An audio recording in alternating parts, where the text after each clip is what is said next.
Pour la première table ronde, j'appelle Christine Schreiber, directrice de la DG Gros à la Commission européenne, Constance Maréchal-Dereux, chef de service industrie à la Direction générale des entreprises, Pierre Luzeau, président de Sequence, et Benoît Decouveler, SVP polymère chez Total Energy.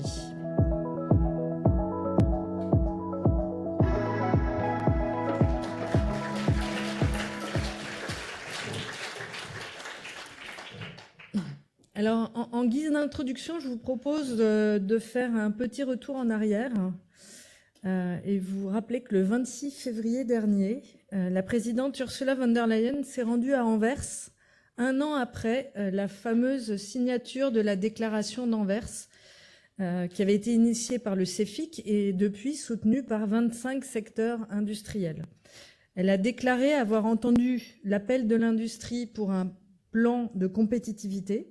Elle a réaffirmé que l'Europe est un continent d'innovation industrielle, mais elle doit aussi rester un continent de production industrielle. Elle a présenté un pacte pour une industrie propre, un plan d'action qu'elle a qualifié d'audacieux, destiné à soutenir la compétitivité et la résilience des entreprises, un pacte qui vise à accélérer la décarbonation tout en s'assurant de l'avenir de l'industrie en Europe. Elle a enfin promis, et c'était une surprise, de revenir dans un an à Anvers pour faire un nouveau point de progrès. Alors, Christine Schreiber, quels sont les éléments du pacte qui vous semblent les plus pertinents pour la chimie ? Oui, merci beaucoup et bonjour tout le monde. J'espère qu'on m'entend. Oui, parce que j'ai une voix un peu qui est en train de disparaître. Oui, je pense que le Clean Industrial Deal, comme on l'appelle, donc le pacte pour l'industrie propre, a une répercussion très importante pour la chimie. D'ailleurs, on a fait très attention à ce qu'il y ait une mention spécifique de certains secteurs. Il s'agit d'un plan, disons, horizontal, mais qui a des répercussions très importantes pour la fameuse industrie des industries. C'est le terme qui a aussi été repris par la présidente. Et je pense qu'il y a, pour moi, un des points importants de ce Clean Industrial Deal et de la visite de la présidente à Anvers, c'était vraiment cette réalisation qu'il s'agit d'une industrie fondamentale pour toutes les autres industries. Et je pense que là, vous avez bien passé le message que, disons, qu'il s'agit pas seulement, entre guillemets, de la chimie au niveau downstream, qui est très très importante, mais qu'en fait, si on a des difficultés de l'industrie chimique, ça a des répercussions sur pratiquement tous les secteurs. Donc je pense que ça, c'est une réalisation extrêmement importante. Et vous avez vu aussi un engagement très fort de la part de la présidente pour une industrie propre en général, mais aussi pour la chimie. Donc quels sont les points les plus importants à retenir? Tout d'abord, et vous l'avez bien montré dans votre présentation, le problème de l'énergie abordable. Il est évident que quand on a un désavantage concurrentiel tellement significatif avec le différentiel du niveau de prix d'énergie, c'est quelque chose qui est un premier aspect auquel il faut remédier, surtout dans cette phase de transition de l'industrie. Et donc là, nous avons adopté ce plan pour l'énergie abordable qui, je pense, pourra vraiment soutenir les investissements importants dans le réseau, dans les infrastructures propres, et pas seulement pour l'électricité, mais aussi pour l'hydrogène et le CO2. Donc ça, je pense que c'est un des volets très très importants. Il faut bien sûr aussi tenir compte du cadre modifié des aides d'État. Ça a déjà été utilisé auparavant, mais disons, nous allons continuer à donner plus de possibilités sous le régime des aides d'État. Et enfin, il faut aussi mentionner la banque de décarbonisation industrielle qui va, on espère, déclencher le financement nécessaire pour beaucoup d'investissements avec l'objectif net zéro. Voilà, donc ça c'est le premier point. Deuxième point, il faut s'assurer, c'est qu'en fait il y a un marché en Europe pour tous ces produits qui seront plus propres et fabriqués dans l'Union européenne. Parce que, disons, si la demande ne suit pas, il n'y aura pas non plus les investissements. Donc là, on est vraiment en train de regarder, ça c'est un des points qui est mentionné dans le Clean Industrial Deal, donc de ce qu'on appelle les lead markets, de voir si on peut développer des marchés qui vont en fait favoriser la reprise donc, de ce genre de produits vis-à-vis les marchés publics, vis-à-vis d'autres mesures. Et dans ce contexte, la loi sur l'accélération de la décarbonisation de l'industrie, donc le Industrial Accelerator, va jouer un rôle très très important. Et on pourrait par exemple établir des critères de durabilité, de résilience dans notamment les marchés publics, parce que moi ce qui me frappe toujours quand on parle aux entreprises, c'est qu'en fait, personne n'est prêt à payer un peu plus cher pour des solutions plus durables, que ce soit au niveau B2B, que ce soit au niveau B2C, même quand il y a des grandes déclarations. Donc là, je pense qu'il faut vraiment donner un push aussi du côté disons, des marchés publics. Donc, troisième point, je pense qu'il faut retenir de ce Clean Industrial Deal pour la chimie, c'est tout ce qui concerne la politique commerciale. Enfin, vous avez bien montré toutes les tensions géopolitiques et on découvre tous les matins quand on se réveille des nouveaux développements. Il est évident qu'on doit renforcer nos partenariats mondiaux. Disons, la leçon de la crise Covid dans tous les différents domaines, c'était que les supply chains devaient devenir plus résilientes et qu'en fait, il fallait les diversifier.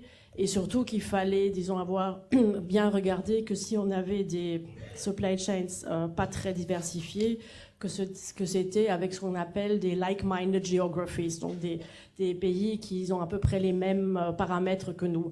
Bon, là, il se trouve maintenant qu'un des like-minded geographies majeurs, les États-Unis, sont en train d'adopter une politique plutôt différente de ce à quoi on s'attendait.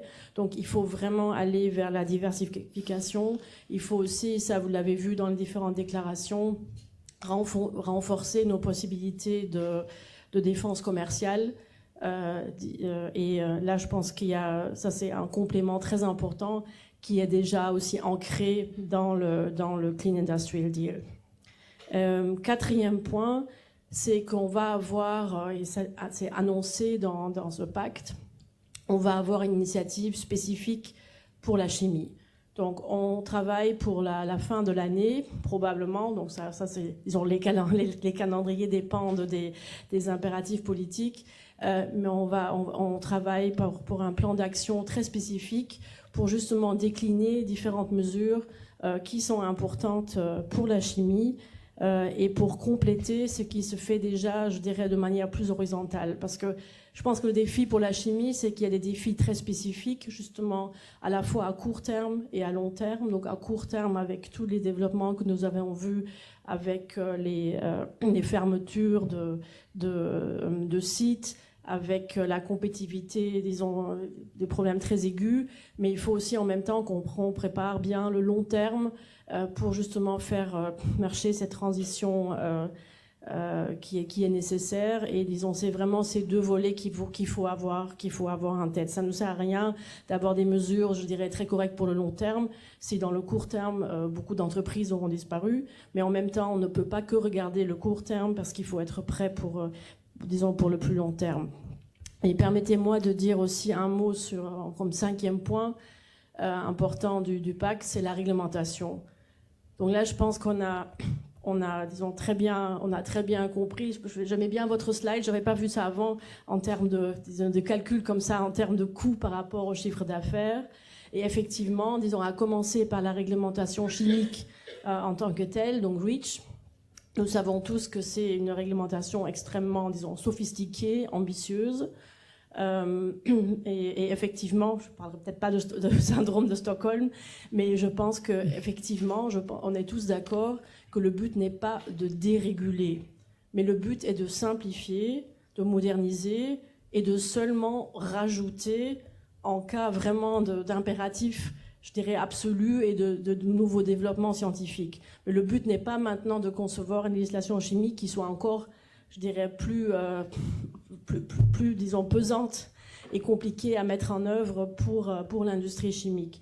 Et ça, je pense que c'est un message, disons, très important qu'on voudrait passer. Je pense aussi que c'est très complémentaire. Il faut faire ce que quand on discute avec les États membres qui viennent nous expliquer donc les difficultés de l'industrie chimique. Je pense qu'il faut très bien avoir aussi en tête ce cadre réglementaire.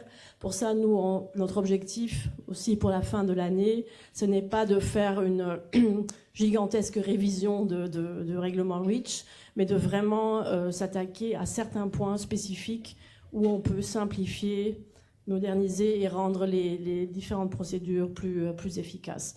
Donc je pense que ça, c'est un complément très important. Et bien évidemment, on est très conscient que tout l'impact réglementaire sur la chimie, ce n'est pas seulement REACH, mais c'est aussi une multitude d'autres réglementations.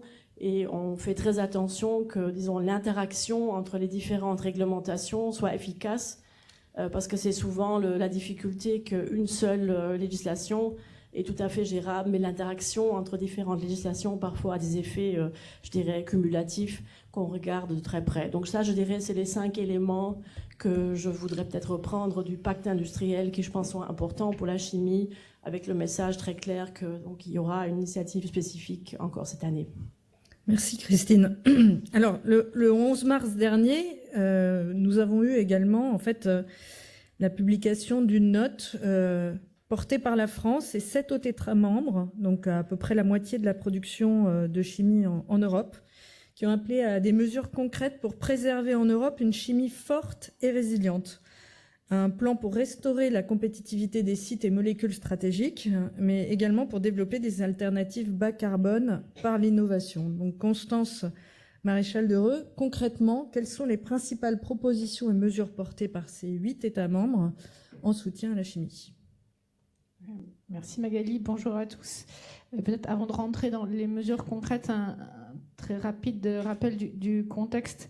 On partage votre analyse des difficultés de la chimie, on en a bien conscience. On sait que c'est surtout la chimie amont, qui est effectivement la mère des industries, qui permet qui est nécessaire aussi bien pour l'industrie de défense, pour l'industrie de la santé, pour l'agroalimentaire. Et ça, je pense qu'il faut aussi le rappeler régulièrement, parce qu'il y a un nombre d'interactions dans la chaîne, un nombre de sous-traitants avant d'avoir des produits pour le consommateur ou visibles, mais montrer la diversité et vraiment l'enjeu souveraineté de disposer de cette chimie en amont évidemment, et notamment sur les enjeux, vraiment la souveraineté alimentaire, défense, on va dire la base dans le contexte du moment. C'est quelque chose qui aide à faire prendre conscience, je pense, l'ensemble du collectif interministériel et européen et public de l'intérêt de justement d'avoir des actions spécifiques sur cette industrie de la chimie.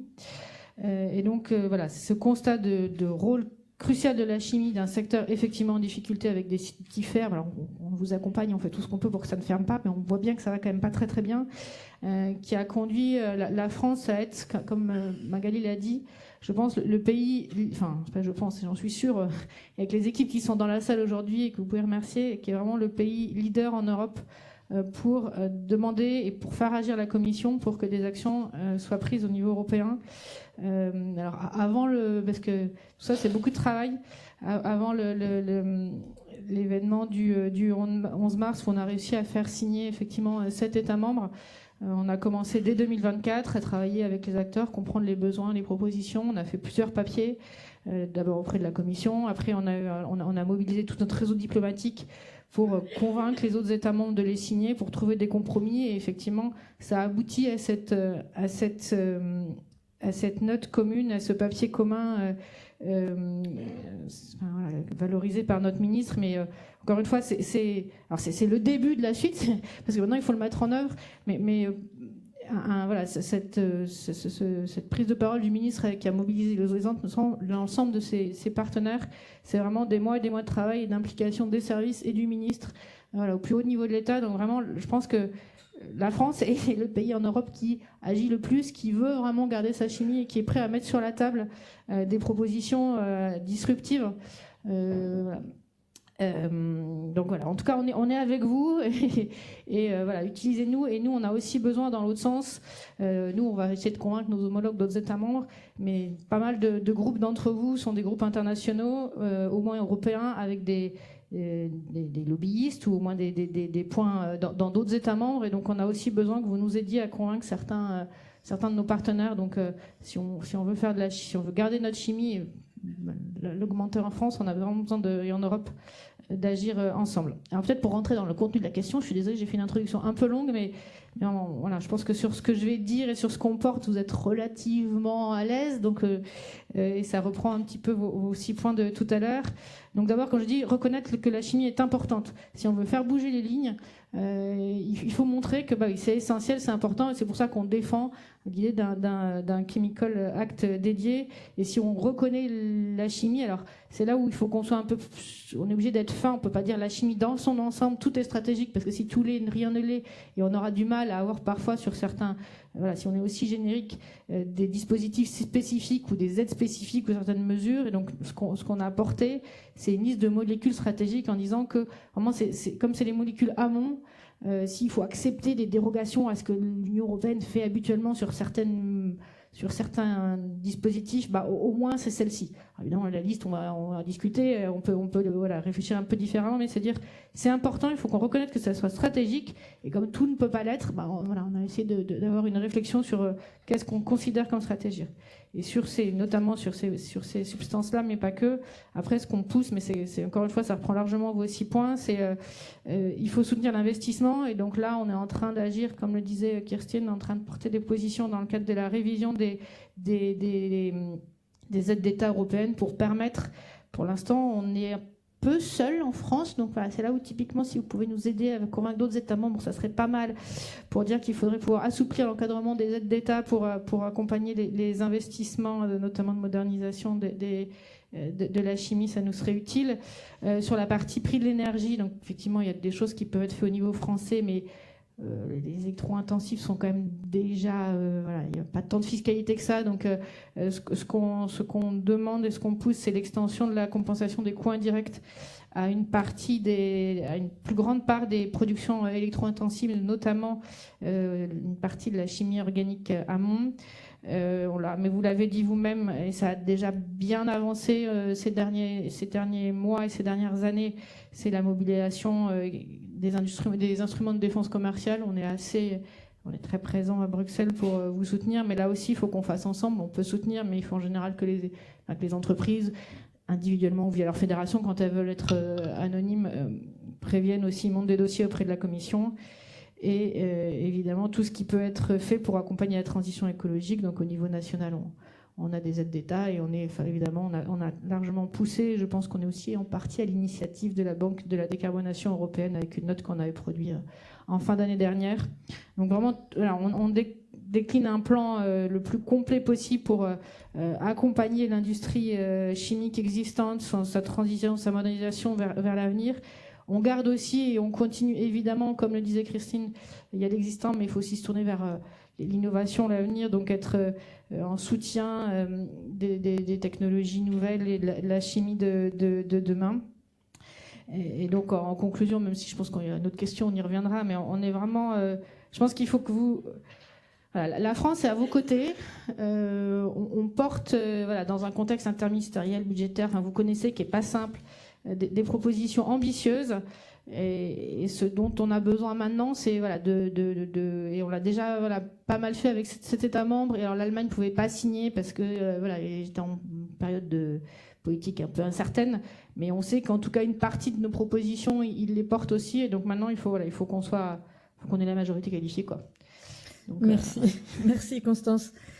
Alors, comme l'a mentionné Frédéric, je ne vais pas revenir dessus, mais effectivement, on est quand même dans une situation de crise inédite qui appelle effectivement des mesures d'urgence. Il y a certains sites qui sont menacés, notamment certains qui sont stratégiques pour la souveraineté sanitaire, industrielle ou pour la défense. Et donc, ces fermetures traduiraient directement par plus de vulnérabilité. Alors, Pierre Luzeau, le pacte pour une industrie propre, pour...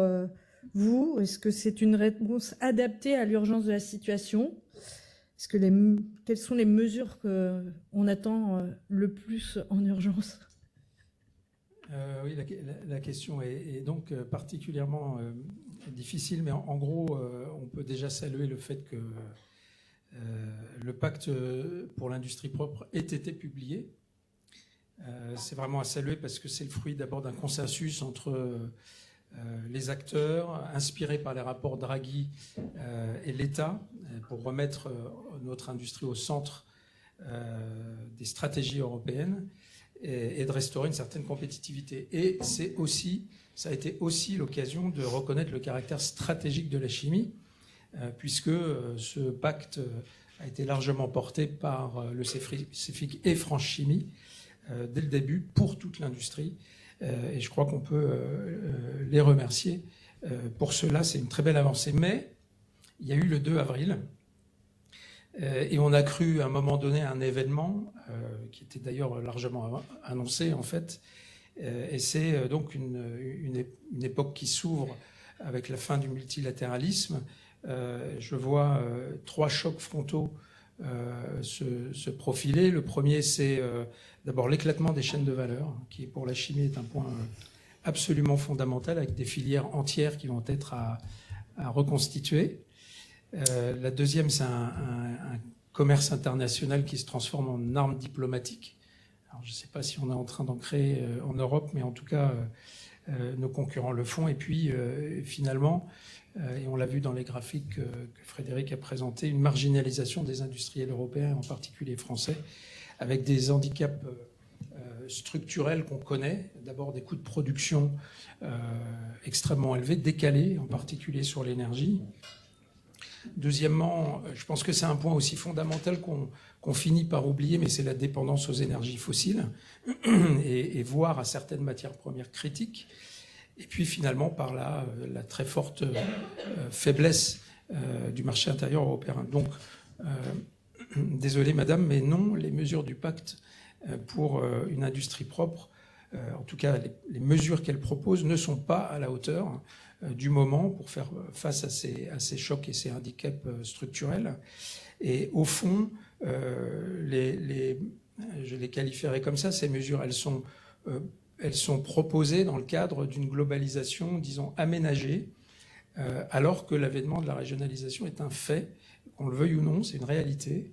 Et donc, en guise d'intro, je rappellerai qu'on doit en tirer un enseignement particulier qui est que pendant au moins une décennie, voire plus, on va devoir faire face à un double impératif qui est paradoxal, à la fois de concurrence, mais aussi de protectionnisme, et donc d'un financement inédit et d'une protection inédite et massive de notre industrie.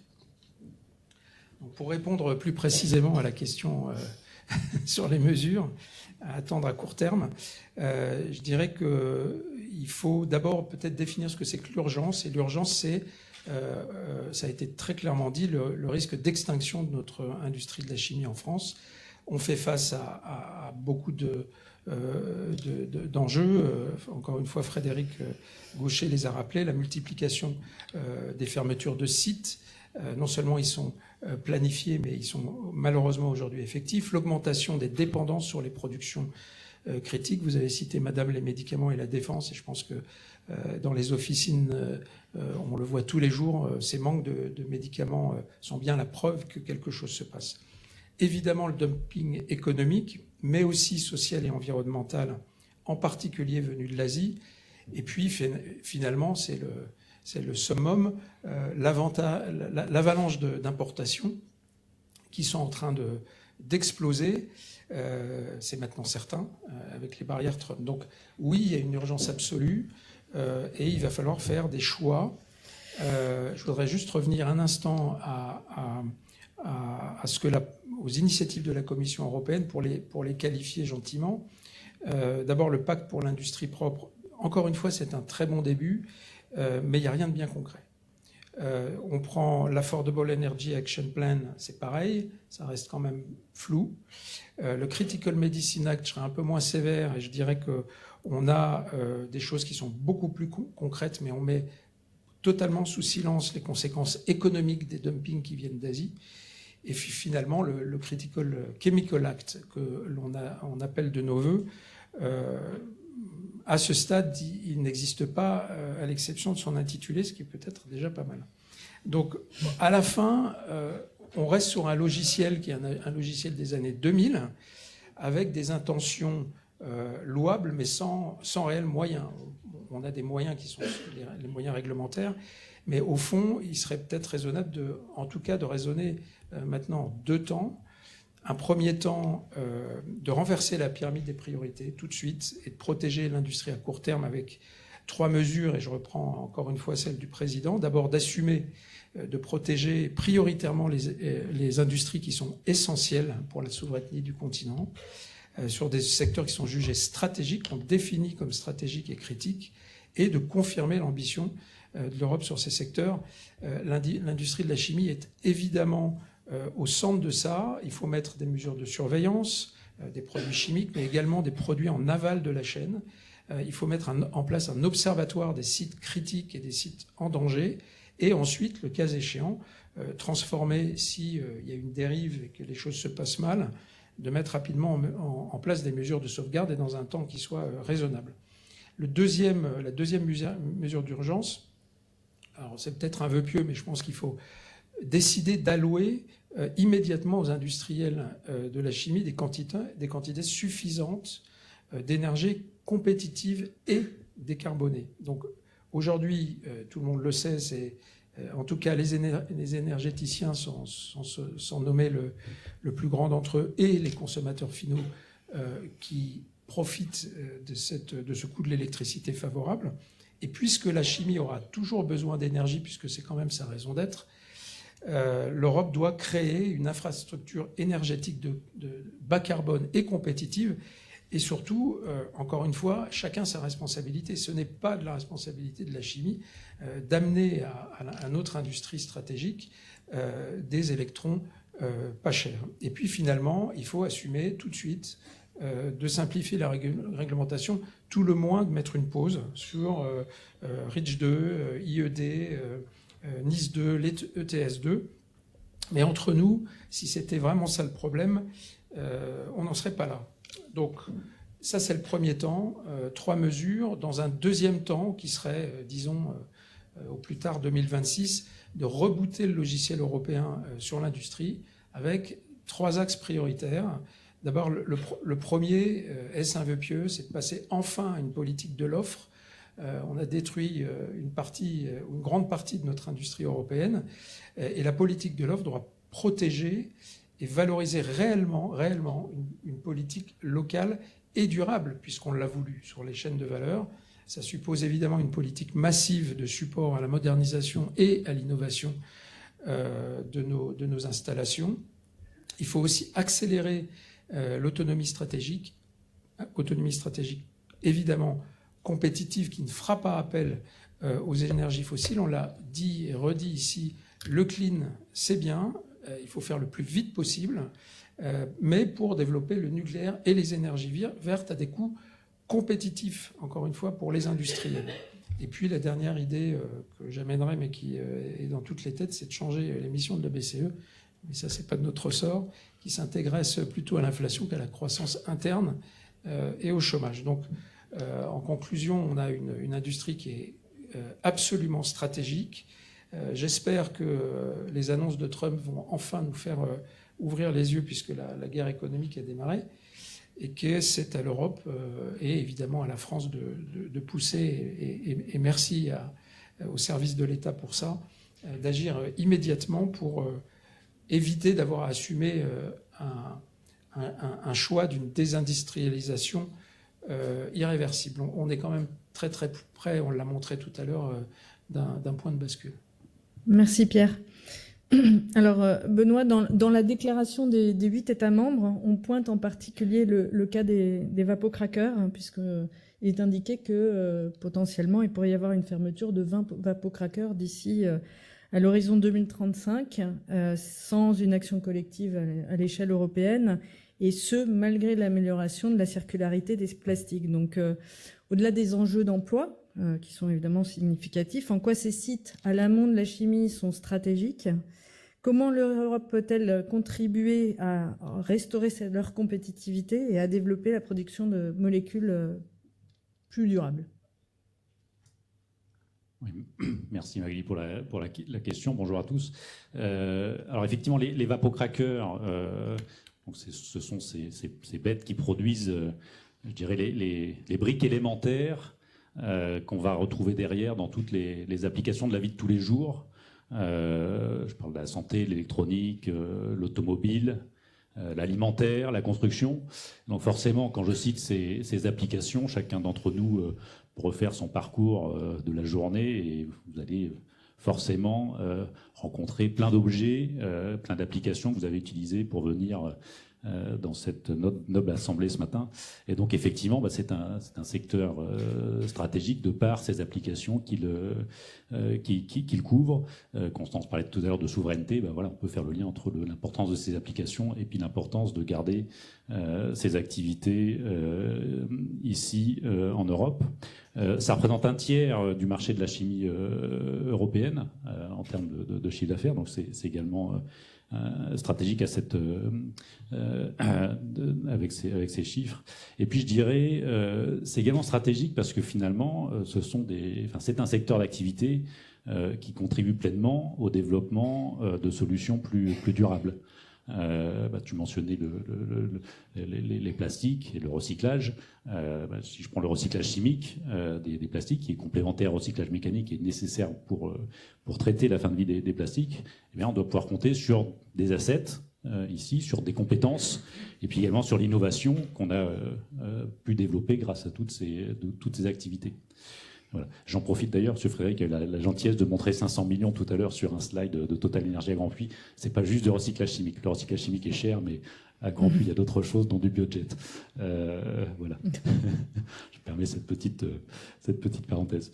Donc tout ça pour dire qu'effectivement, c'est une activité stratégique et forcément, ces molécules font partie des molécules plateformes, Constance en parlait tout à l'heure, de l'ambition pour l'industrie du gouvernement. Alors, pour répondre à la question sur la contribution à restaurer la compétitivité, et notamment dans le cadre de développement de molécules plus durables, je pourrais citer trois leviers. J'en développerai un plus particulièrement, donc je vais commencer par le troisième, qui est le levier des coûts de production, parce qu'on l'a déjà beaucoup abordé. 30 à 40% de nos coûts de production, c'est de l'énergie. Donc forcément, avoir accès à une énergie compétitive, c'est un peu une tautologie, mais est la base de la compétitivité. Voilà. Et Frédéric parlait tout à l'heure du poste à Rennes. C'est à la fois un risque et je dirais une opportunité de développer là aussi un modèle qui permette à nos industries d'avoir une énergie à la hauteur ou compétitive en tout cas par rapport à ce qui se passe à l'extérieur. En tout cas, c'est clairement un point absolument fondamental. Le deuxième levier, c'est la compétition par rapport effectivement aux imports. On est dans un marché alors, plus ou moins ouvert, plus ou moins en train de se fermer, on verra effectivement. Mais ce qui est important effectivement, c'est qu'on puisse lutter je dirais, à armes égales. On parle toujours du level playing field. Donc je pense que ce qui est important, c'est que quand on a des ambitions en Europe et qu'on les traduit par des règles, qu'on vérifie qu'effectivement il n'y a pas de trou dans le filet. On parlait de REACH tout à l'heure. Je pense que chacun sait qu'il y a des trous dans le filet REACH. Donc peut-être avant de parler effectivement d'un REACH 2 ou autre, peut-être déjà assurer de raccommoder les trous du fait, de faire en sorte que quelle que soit la manière dont les produits sont importés, je vais prendre le cas des plastiques, regardez finement, mais suivant qu'on importe des polymères ou des produits finis et qu'on les vende en Europe ou qu'on les transforme en Europe, on n'a pas exactement toujours le même terrain de jeu que si on produit ces produits et qu'on les vend en Europe. Donc je pense que c'est un axe également à regarder. Et ça m'amène donc sur le levier important qui est le levier de la réglementation et sur lequel je voudrais donner quelques illustrations pratiques de ce qui est nécessaire effectivement pour assurer la compétitivité. Et dans ce levier réglementaire, je voudrais parler du CO2 d'abord, Frédéric l'a mentionné tout à l'heure, mais c'est vrai que l'Europe a décidé de fixer un prix du CO2, c'est bien, c'est loi pour motiver la décarbonation. En même temps, la conséquence, c'est que nous avons un prix du CO2 élevé en Europe, là aussi c'est une tautologie, et que ça joue sur la compétitivité des sites qui produisent et émettent en Europe. Il y a cette notion de quota gratuit qui a été développée pour essayer de balancer l'impact sur les secteurs qui sont exposés à ce qu'on appelle les fuites de carbone, c'est-à-dire le fait que finalement vous pourriez décider d'aller investir ailleurs qu'en Europe ou d'importer des produits. Donc ça fonctionne aujourd'hui et on voit poindre effectivement une baisse de ces quotas, puisqu'il y a un autre mécanisme un peu encore plus compliqué qui s'annonce, qui est le fameux CBAM, qui a là aussi un objectif intéressant, qui est de dire comment je fais pour faire en sorte qu'on répercute le prix du CO2 également à ce qui rentre en Europe. Mais je pense que tout le monde dans la salle est convaincu que ça reste quelque chose de compliqué à mettre en œuvre. Et donc, ce qui est important pour nous, c'est que tant qu'on n'a pas démontré l'efficacité d'une mesure type CBAM, on garde cette notion de quota gratuit qui, aujourd'hui, permet de préserver un peu l'industrie en Europe.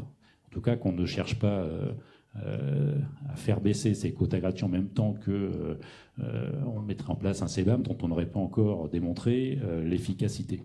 Voilà, donc ça, je pense que c'est un point important sur lequel je voulais insister.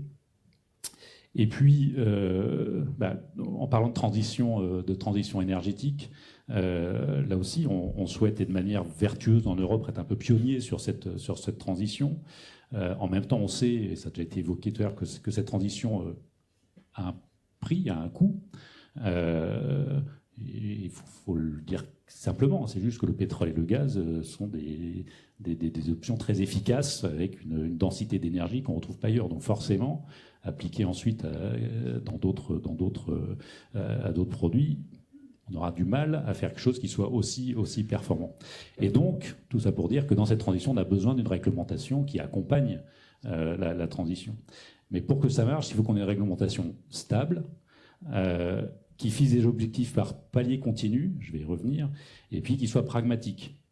Réglementation stable, c'est sûr qu'on investit dans ces nouvelles molécules, cette transition, on investit pour des dizaines et des dizaines d'années.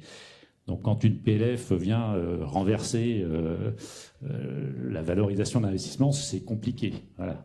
Je ne cache pas qu'il y a quelques années, chez Total Energy, j'ai dû changer du jour au lendemain le supply d'une bioraffinerie dans le sud de la France. Forcément, ça pose des questions sur le fait d'avoir investi à cet endroit pour faire ce qu'on y a fait. Donc voilà, je pense qu'on a besoin de réglementation stable, qui fixe des objectifs par palier continu. Je pense que quand vous regardez ce qui est fait sur les biocarburants, c'est ce qui fonctionne. Chaque année, on fait progresser les objectifs en fonction de l'offre et de la demande, donc pour faire en sorte qu'effectivement ceci avance gentiment dans une bonne direction.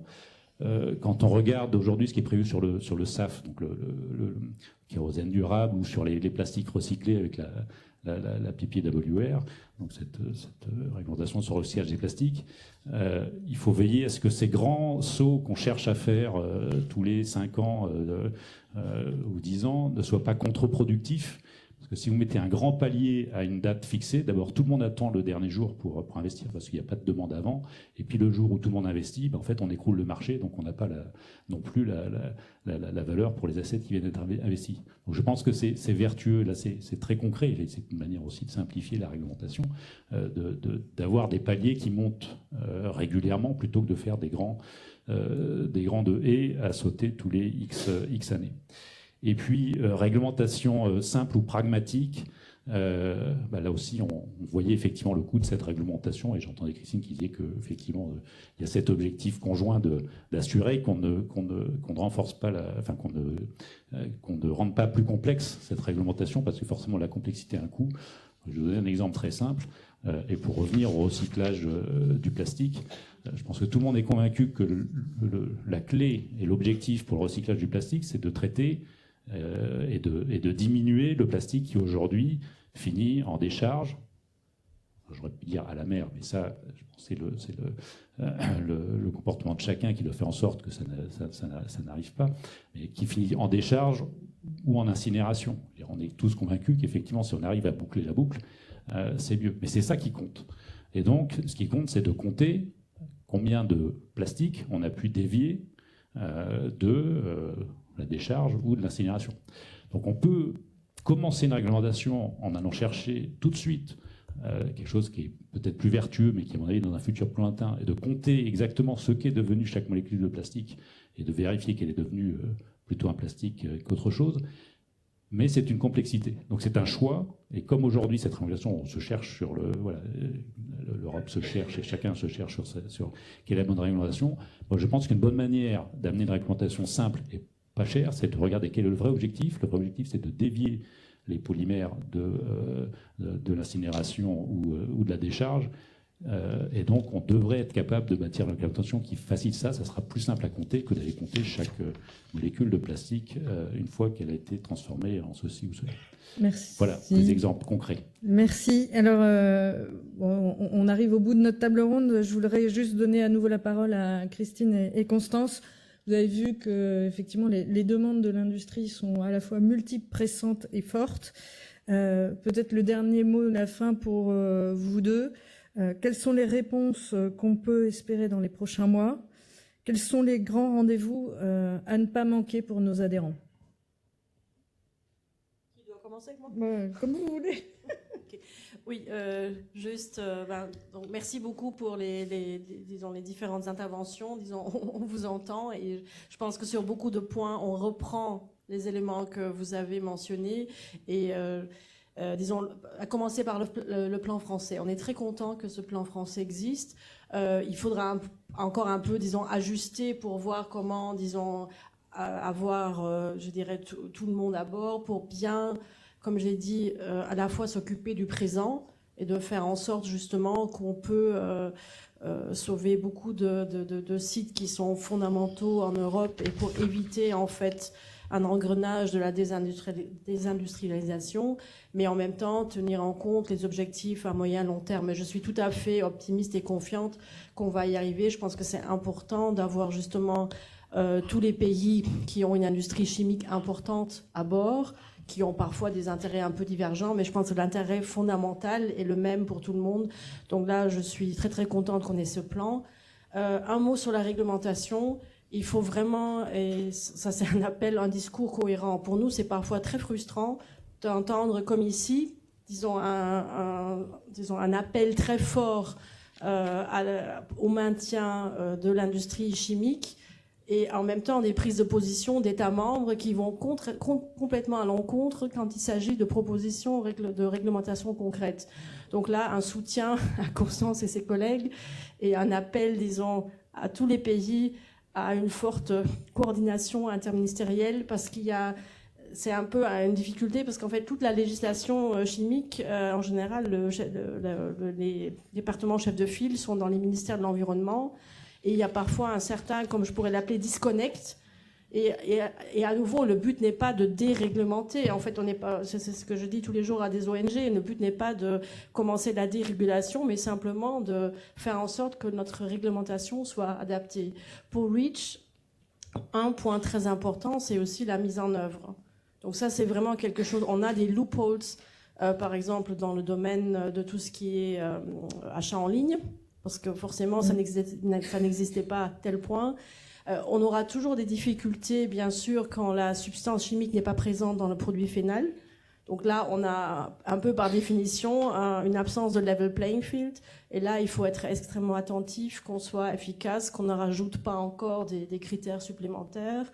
Et en termes de rendez-vous, ce qui est important, il y avait un dialogue stratégique déjà au niveau des deux commissaires. Donc vous savez que on a encore la chance d'avoir un commissaire français pour l'industrie.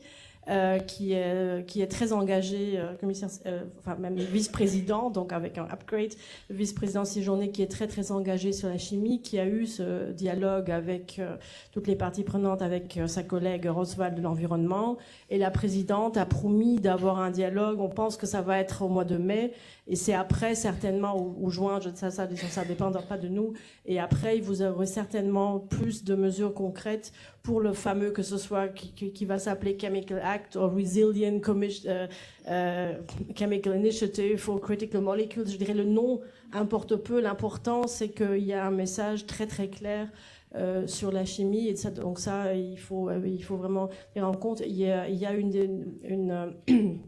une discussion stratégique récemment avec l'industrie pharmaceutique qui avait justement repris les aspects liés maintenant au nouveau contexte commercial. Donc on est extrêmement attentif. Je dirais notre agenda évolue aussi au fur et à mesure que les priorités changent. Et le Clean Industrial Deal était adopté avant tout ce qui se passait au niveau commercial. Donc on doit être, je pense que le plus important, qu'on soit réactif. Et pour revenir peut-être à ce que vous disiez au début, crise, opportunité, parfois c'est difficile de voir des opportunités actuellement dans tout ce qui est, disons, tout le contexte géostratégique. Surtout, je pense que pour ceux qui ont grandi avec une approche transatlantique, c'est assez particulier de voir, disons, le positionnement maintenant au niveau américain. Mais je pense qu'on a aussi une chance parce que je vois déjà, il y a beaucoup de talents, même d'investissements qui ont maintenant plus envie de se faire en Europe. Il y a beaucoup de gens qui ont envie de vivre en Europe. Et là, je pense que c'est vraiment une opportunité à saisir. On a toujours une très très grande capacité d'innovation. On a des gens extrêmement qualifiés.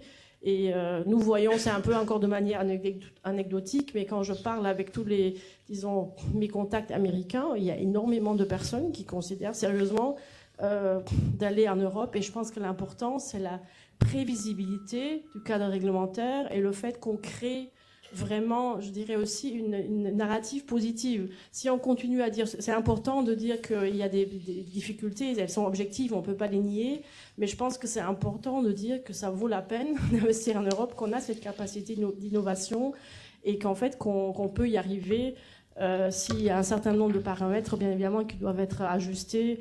Et vous en avez mentionné beaucoup dans CIBAM et autres, et je suis très confiante qu'on va réussir à le faire. Voilà, je pense que c'est un bon passage pour Constance, justement pour son plan. À nouveau, on est très reconnaissant, et je suis persuadée qu'on va arriver à une bonne disons, approche qui mariera tous les différents pays. Oui, alors j'ai un peu dit ce qu'on attendait de vous et Next Step déjà dans la première introduction, mais je pense que comme vous l'avez compris, beaucoup de choses maintenant, pour la suite, se passe à Bruxelles. Alors c'est très bien d'avoir que Christine ait pu venir.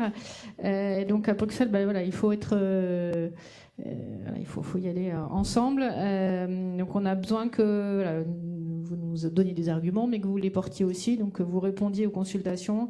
Donc là, il y a une consultation jusqu'au 25 avril sur les régimes des aides d'État, dans le cadre du dialogue chimie, effectivement, dont on se réjouit, puisque je pense que c'est pareil, la France qui l'a demandé, il l'a obtenu. Notre ministre échange à peu près, peut-être pas quotidiennement avec Monsieur Journet, mais presque sur ces sujets, notamment en chimie. Mais je pense qu'il faut, et c'est pareil que dans les consultations publiques, c'est dire précisément et de façon le plus argumentée possible donc de quoi vous avez besoin, mais aussi pourquoi, quelles sont les défaillances de marché, qu'est-ce qui explique, parce que ça aide à convaincre en argumentant vraiment quelles sont les difficultés, les cibler, et donc de manière ciblée de quoi on a besoin.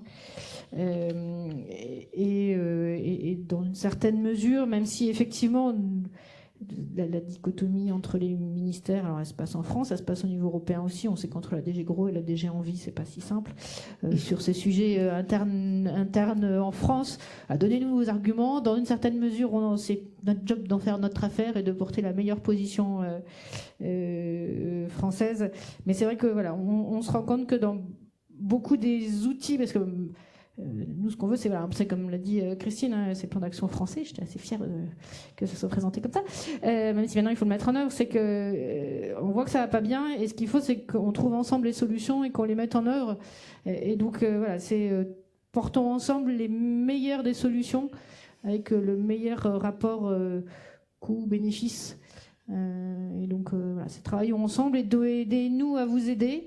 Nous, moi je suis chef de service de l'industrie, donc ce que je veux c'est maintenir l'industrie en France, notamment l'industrie chimique, alors pas que, mais en grande partie l'industrie chimique, des dizaines de milliers d'emplois.